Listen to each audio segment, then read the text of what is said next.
previous video, I was telling you about two main things that as to why God created man. And I told you the first time God was talking to man, and the last time God was talking to man. The first time was in Genesis 1:28, and the last time was in Matthew 28:19, I think 22 or 20 there. And I told you the commands of what God told man, and to me, those are the main reasons as to why God created man. So today I'm going to take you back to Genesis 1:28. Yesterday we talked about being fruitful, and I told you the best way of being fruitful is not only producing children, as we all have been knowing it, but also to do business. And I gave you the definition of business, which I said maybe if you're watching this for the first time, it's the production of goods and services that satisfy the needs and wants of people. We call them customers or consumers or individuals.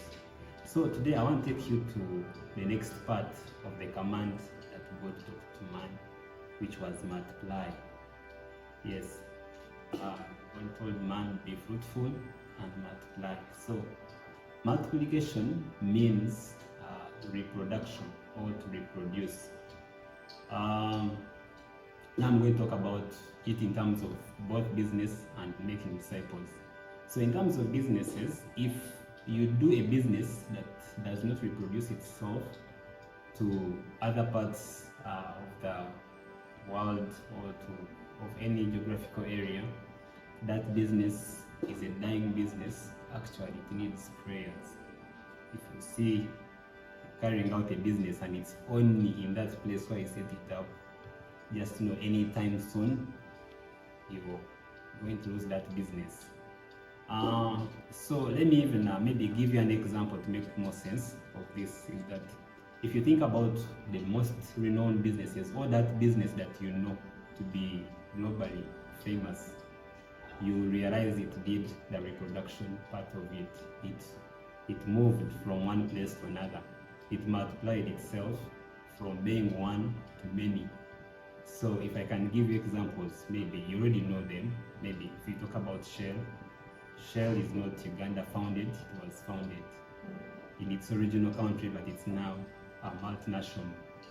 If you look at Coca-Cola, if you look at McDonald's, or any other company that you think you're seeing now to be big, it did the principle of multiplication. So God's original plan of creating man was the purpose of multiplication. I want to tell you that God wanted to extend his invisible rulership on earth. So what he did, he created a system, and the system was that it is through man that the system was to work. So we are put on earth by God. So as we multiply his rulership on earth, and by that way, we are supposed to do creation. We are to be creators, as I said in a previous video. So I want to ask you, do you think you're co-creating with God, or you're just in your own world, maybe? So and also maybe that was good. Let me take you to Jesus. If you follow the New Testament very well and see how Jesus was doing his things, he did most of the things with multiplication idea. If I can maybe give you some examples, if you realize when he multiplied fish and bread, feed 5,000 people, that was multiplication, in case you didn't know. I don't think Jesus was doing that one just for the sake. He was doing that to show us that there is capacity of getting something small and you multiply it to be big.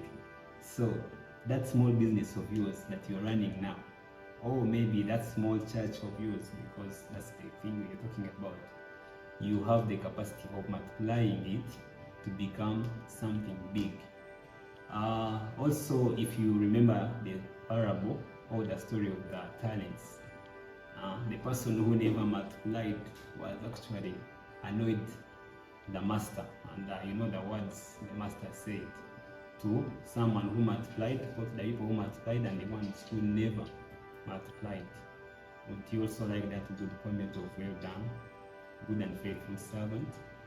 Yes, of course you'd like it. So take yourself to multiply.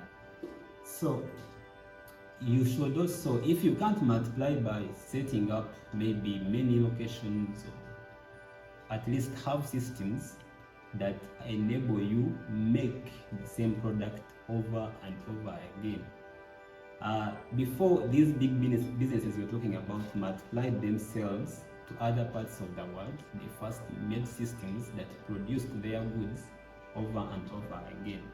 So you should also think about that. I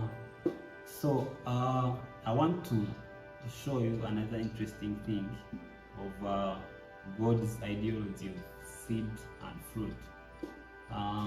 This was I was reading Dr. Monroe's book, and he talked about this principle very well. He says that from creation, God never gave man fruit. God gives seed, and in this case that I'm talking about, the main seed for you to do business is actually by having ideas. Recently, I was talking to some nurses in London, and I asked them, even the students I teach, I always ask them this question: how many of you have a business idea in their head, telling you all of them put up their hand? So meaning that the seed is available, the seed is within you, that seed is the idea. So the only challenge that people don't go ahead to take is they feel like, I have the idea, I don't have money. That's the problem. They always look at resources. But I gave them an idea that I also want to share with you. If you get an idea, the first thing you do, you write it down. Yes, if you write it down, you can keep referring to it, even when you don't execute it, because of some factors. Maybe one day you produce a son or a daughter, and they will take it up and make it come true. So that's the idea, that's the thing. Also, when you're going to pray, if you have that idea written down, it is a good thing that if you put it down, you can always refer to it.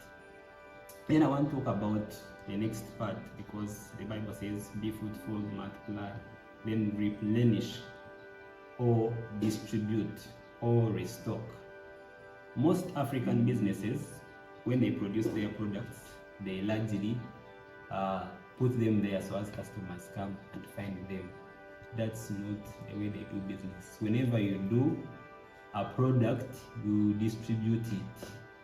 You make it, you multiply, then distribute it to different parts.